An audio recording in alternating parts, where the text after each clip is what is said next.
Meet Allison Hargreaves. She came from a place called Derbyshire in England and climbed tall mountains all around the world. Her story is all about being passionate and never giving up. But why did she do it? Well, it all started when she was just a young girl and climbed a mountain called Mount Snowdon. And now her dream was to climb the 3 highest mountains in the world: Mount Everest, K2, and Kanchenjunga. This was a huge challenge, especially because she was a mom with 2 young children. Some people didn't think she could do it, but many others thought she was very brave. In 1995, she started her amazing journey to prove that she could achieve the impossible. Allison had to walk on really dangerous paths, and she chose a special trail called the North Side Trail. Other climbers were there too, but Allison had her own strict rules that made her different from everyone else. She got help from a group of people who knew a lot about climbing, and they guided her to a special camp called ABC, which was really high up at 6,400 meters. The incredible part is that Allison carried all her own stuff, set up her own camps, and didn't use extra oxygen like most climbers. She was so determined that she didn't even stop for a cup of tea when other climbers offered it to her. She didn't want to rely on the ropes that were put up for safety by others. She wanted to do things her own way and climb the mountain all by herself. When she reached the amazing Mount Everest, Allison didn't waste any time. She wanted to share her victory with her children, Tom and Kate. She sent them a message over the radio filled with love and pride. This made her the first woman to reach the top of Mount Everest all by herself, without using extra oxygen. It was a really big deal, and she was happy to have her family and friends cheering her on. After just a short time, Allison set her sights on another tough challenge: K2 in Pakistan. She joined a team led by Rob Slater, who was really good at climbing. But even though she was with a team, Allison still wanted to do the climb by herself. She didn't use extra support or oxygen. It was a brave decision, but it had its consequences. On August 6th, Allison and her team started their journey to reach Camp 4, which was really high up at 7,850 meters. They didn't let the difficult conditions stop them. They kept going into the death zone, which is a really dangerous part of the mountain above 8,000 meters. The weather was really unpredictable and made things even harder. One of the team members, Alan Hanks, saw a chance when the weather got a little better. He climbed up the peak and came back safely. He decided to leave the expedition, which made Allison feel a bit cautious but still determined. She didn't let anything stop her from chasing her impossible goal. Even though the base camp was almost empty, their leader Rob Slater chose to stay and try again. As they went higher, they faced really bad weather that lasted for days, but they didn't let the dangerous conditions scare them. On August 9th, they started their final climb to the top, but they made a terrible discovery. Camp 3 was hit by an avalanche, showing them how dangerous K2 can be. There weren't many safe places to camp along the way because K2 is known for avalanches. But they didn't give up. They searched through the remains of their buried tents and continued to Camp 4, which was a strong and safe place. They arrived on the evening of August 11th, tired and tested. They decided to rest and get ready for the next part of their tough journey the next day. On August 12th, the climbers woke up to a clear sky and a great weather forecast for the next day and a half. This was the perfect time for them to make their final push to the top of K2. They met a group from Spain who were also climbing K2, and they decided to join forces and climb together. On August 13th, they started their climb very early in the morning at 2 a.m. Allison, Rob, and their friends were ready for a day full of excitement, adventure, and extreme tiredness.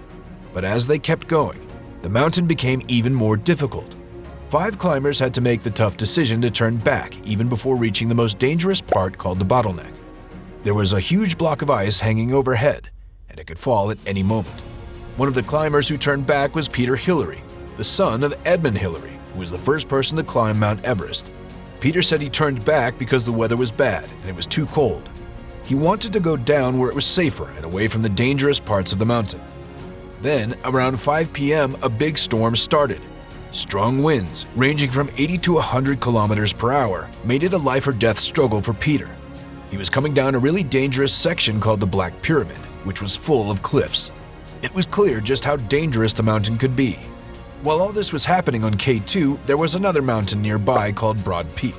It was a bit lower, at 8,047 meters. The storm was causing a lot of trouble there too. The climbers who were at the summit of Broad Peak were coming down, looking really scared. They were worried about their friends on K2, but they kept going and didn't let the challenges stop them even in the dangerous bottleneck area. But unfortunately, the storm got even worse. Peter, who had decided to go back and find safety at Camp 4, joined the other climbers who had to give up their dreams of reaching the summit. Around 6:45 p.m., there was a little bit of hope. Allison, who was full of strength and resilience, managed to contact the climbers at Spanish Camp 4. She told them that she had successfully reached the summit and that the weather was really good up there. It seemed like everything was going well, but it didn't last long. Suddenly, the winds changed and became even stronger, blowing at a merciless speed of 100 to 140 miles per hour. The sun was setting and it was getting darker. The first person to suffer from this terrible storm was Jeff Lakes, a climber from Canada. He had rested at Camp 4 and started going down toward the Black Pyramid, but the strong winds threw him off course. Allison and the other climbers found themselves trapped in a really dangerous area called the Death Zone. It's a place where one wrong step can mean disaster. They knew they had to get down quickly to find safety, but despite their best efforts, they couldn't fight against the powerful force of the storm. They were at the mercy of the mountain, being thrown and tumbled down the dangerous slope.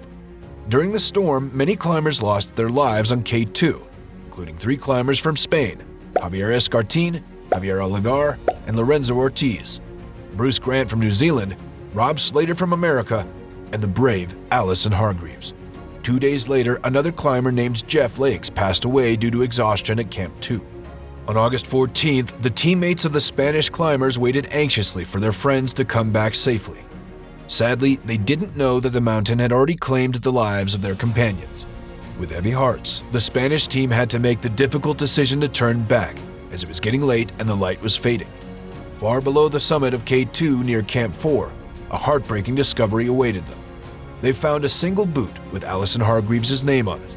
As they looked into the distance, their hearts sank when they saw Allison's lifeless body, dressed in her distinctive green clothes, sitting in a place that was impossible to reach, 300 meters away. They were exhausted and filled with grief, realizing that it was impossible to recover her body in the harsh and unforgiving weather. After this devastating accident, there was a lot of controversy and criticism surrounding Allison's decision to embark on such a dangerous journey, especially as a mother of 2 children. People wondered how she could seemingly disregard her responsibilities as a parent. However, amidst the debates, another perspective emerged. Allison's bravery became an inspiration for aspiring female climbers. She defied societal expectations placed on her as a mother and a wife, showing that she could pursue her passion and challenge norms. Her legacy continues to inspire young women, encouraging them to follow their dreams no matter what challenges they may face. Allison's mission to conquer the world's highest mountains was not just about personal ambition. She and her husband, Jim Ballard, were going through tough times, struggling with money problems. Jim had to close his climbing store, and they lost their home to pay for Allison's previous expeditions. No one could have predicted the tragic events that would change Allison's legacy forever. Little did she know that 28 years later, her son Tom Ballard would face a similar fate just 100 kilometers away from where she had passed away. The similarities between their lives, separated by time but connected by their love for the mountains, brings great sadness and makes us reflect on the unpredictable nature of life's journey.